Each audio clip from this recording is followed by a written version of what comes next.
Untuk membuka acara kita pada pagi hari ini, marilah. Pemerintah Kota Palembang melalui tim gugus tugas COVID-19 Kota Palembang bekerja sama dengan Ikatan Alumni dan Bank BNI menggelar swab test COVID-19 gratis yang akan diadakan di lapangan Cakabaring Sport City Minggu hingga Senin.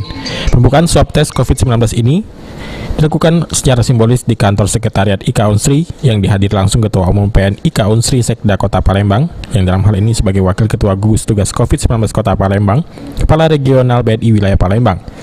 Sekda Kota Palembang Ratu Dewa mengatakan partisipasi masyarakat Kota Palembang dalam program swab test akan membantu kerja gugus tugas COVID-19 dalam mengantisipasi penyebaran COVID-19. Dirinya menambahkan 2.000 swab test ini sebagian besar diperuntukkan untuk wilayah Kota Palembang seperti di puskesmas, komunitas, pesantren, dan masyarakat lainnya. Ratu Dewa,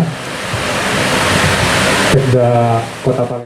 Intinya kan yang ini kan rata-rata di Pemkot kalau swabnya gitu.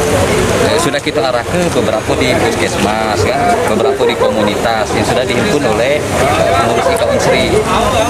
Kemarin juga sudah komunikasi dengan Kemenak kalau ada yang dari pesantren, pimpinan pondok pesantren sudah aku hubungi kemarin kalau ada yang tes swab segera melapor ke IKA Unsri. Dan ini gratis. Ini kan cukup banyak 2.000-an. 2.000-an. Assalamualaikum warahmatullahi Sebenarnya wabarakatuh. Pemkot tinggal melapor saya. Aku sudah ke Dinkes sama beberapa puskesmas kalau ada yang perlu segera koordinasi ke IKA Unsri. Termasuk pimpinan-pimpinan pondok pesantren yang ada di Palembang. BNI juga secara simbolis menyerahkan bantuan APD dan 26 kotak masker kepada IKA Unsri yang kemudian akan diberikan kepada gugus tugas COVID-19 Kota Palembang. Semoga bisa membantu untuk tenaga medis kita. Betul, untuk tenaga garda terdepan ya Rashid. Iya betul. Pemulisan mata rantai Dalam COVID ya. memutus di Kota mata rantai Palembang. COVID-19 Kota Palembang.